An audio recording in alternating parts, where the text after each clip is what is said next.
left, baby. Hey. What's going on, Nuggets Nation? Welcome into the premiere episode of the Something to Say Nuggets podcast. I'm your host, Maurice Jackson, as always. And if you like what you see, you like what you hear, press the like button, man. Subscribe to the channel. I got all kind of news coming up. And today, we talking Nuggets, baby. We talking Nuggets. You got 7 games left in the season, left before the first round of the playoffs begins. And let's see where our Nuggets are stacking up. Let's see how many games out of these last 7 we can finish with dubs, man. I want to know what you guys think, man, because honestly, it don't even matter.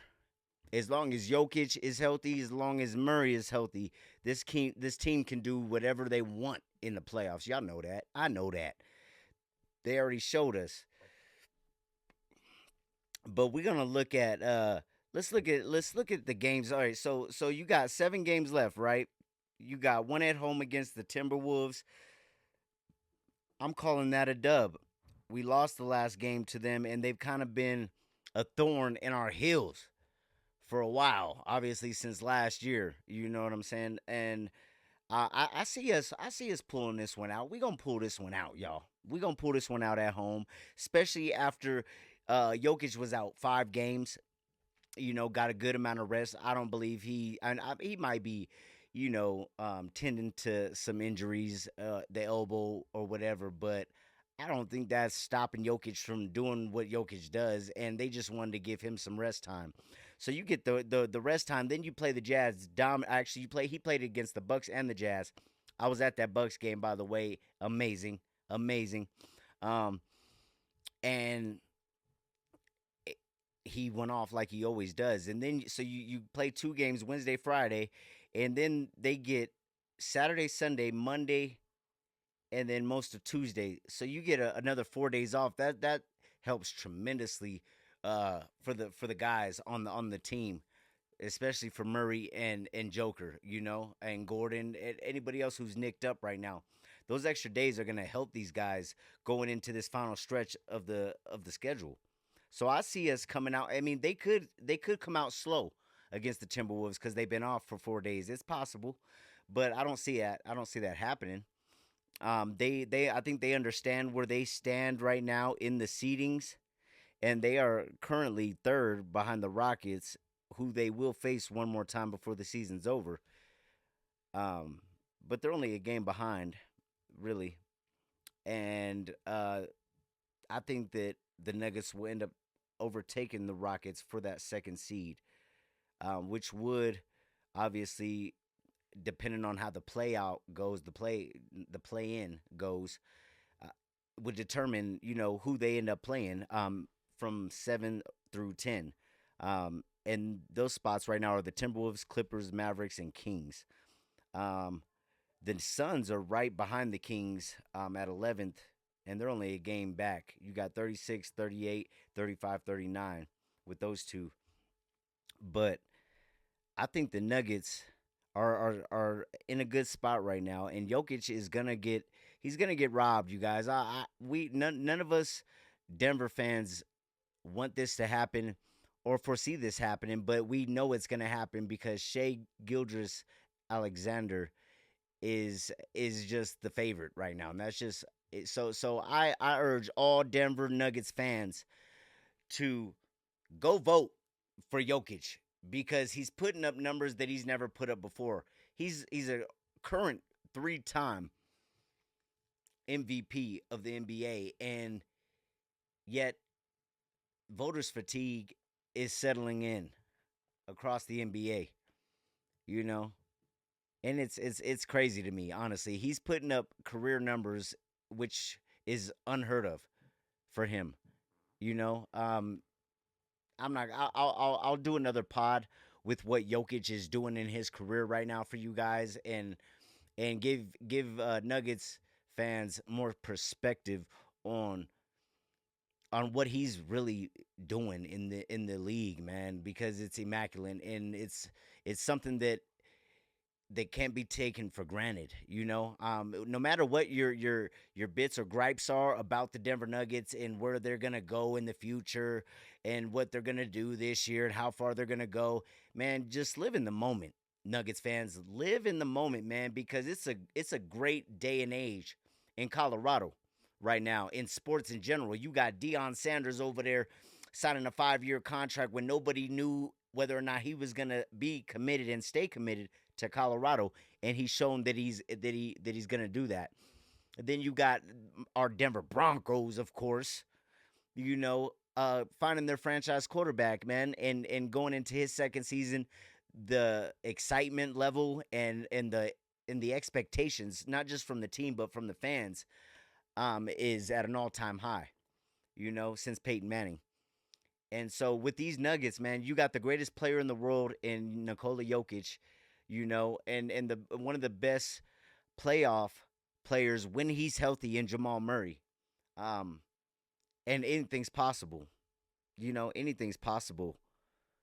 And I'm a believer. I'm a believer until you show me I shouldn't be. You know what I'm saying?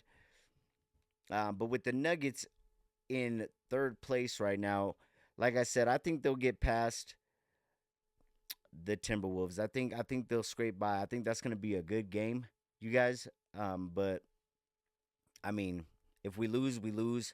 We're only one game behind the Rockets. It's no big deal, honestly. But I see us winning that game. I see us going on a streak to end the season, going into the playoffs with momentum. That's what I see happening. So you got your next two games, like I was saying earlier, at home. First one being against the Wolves, Timberwolves, and then the Spurs. Those are both dubs to me. The one after that is the Warriors in uh, the Bay Area. That could be a loss because we beat them last time with no starters. We went into their house and Nikola Jokic didn't play, Jamal Murray didn't play, Christian Braun didn't play, I want to say. And we beat them in their own house. They're going to be looking for some revenge. Not only that, but just for those who don't know me, um, I am a very, very big Steph Curry fan. Always have been since the beginning of his career, even back to his Davidson days. I'm a Nugget through and through because I'm from Denver, born in Denver. But I'll always be a Steph Curry fan. And I don't think if he's playing that game that he's gonna let the Warriors lose that game. I'm just keeping it in perspective, with the wins and losses that remain on the schedule, in my opinion. We get the Pacers after that at home. I think that's a dub. So right now we're at 3-1 in the next 7 games. At Kings, that's a dub. That's 4-1. Grizzlies at home, that's gonna be a tough game. That's gonna be a tough game, but I think we pull that out. Honestly, I'm gonna just say it like this. Actually, I'll finish. We get the Rockets in Houston to end the season, and that could be the tiebreaker. That could literally be that game that you have to win uh, to you know get yourself that second seed. So basically, I think the Nuggets could go 6-1 over the course of the next 7 games. No less. I wouldn't say any less than 5-2, 5-2, 4-3 at the most, man. They got to finish off strong, you guys. They got to finish off strong, because let's look at the potential opponents who they could face. And what do you guys think? I want to know what you guys think down in the comments. Um, do you think the Nuggets have a chance this year? Do you agree with me by saying that if Nikola Jokic is fully healthy and Jamal Murray is at least 90% to 100 healthy, that the Nuggets can make some noise in the playoffs? I hope so. If not, let me know in the comments. I want all the smoke, all of it. I told y'all that. This is the Something to Say podcast. You got something to say? Say it. That's the whole point. um, So I could see that's the bad thing though.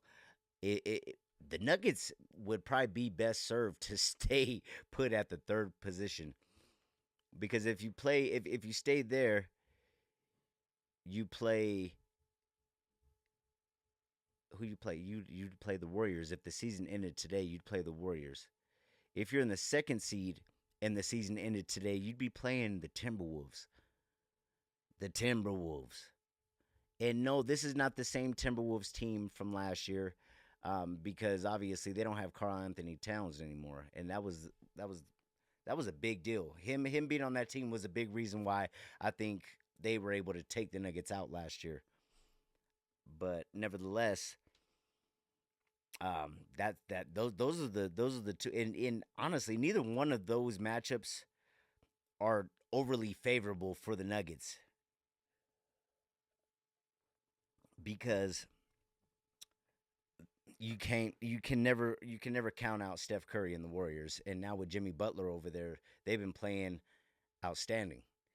You know, so I that's both of those matchups would be tough in the first round for the Nuggets. But I'm a diehard, and I believe that to beat the Nuggets to beat the Nuggets 4 times, that's a hard task. That's a hard ask. And I don't see it happening, man. I don't know how far our Nuggets can go this year. I'm not as optimistic as I am with my Broncos. But nevertheless, I'm optimistic, man, because as long as you got Nikola in there and you got him doing what he does in historic fashion, there's not much that man can't can't get done. And you get a good Jamal Murray who's not injured, you know, and can move how we know he can move. They got a chance. Michael Porter Jr. has to be more consistent. He has to, and that's been my problem with Michael Porter Jr. for years now. Is he's a streaky player. Like he can get hot and then he can go on a whole month span of not hitting nothing, not hitting nothing. And the Nuggets can't afford that. They kept this team together after winning the chip for a reason, man. And it took all five of them starters in that bench, and the bench is actually what I'm worried about more than anything. You got Watson, you got obviously Westbrook, and a couple other pieces, man. But you don't the depth of the Denver Nuggets is not great. That bench is not great, and so I feel like it's been good for Jokic to have those days off nursing whatever injury. I think it's been good, because it allows other guys to get in there and get some cohesion within the offense and the team in general on the court. So we got to cross our fingers, man, that the bench shows up. And it starts with these last 7 games, you guys. It starts with these last 7 games. We got to finish off strong. Um, I plan on going to playoff games. I do this every year, you guys. I go to Nuggets playoff games, Nuggets games. I go to Broncos training camps and games. I'll be in contact with all you guys, not in contact, but letting you guys know which games I'm going to be attending. If anybody ever wants to meet and greet, stuff like that.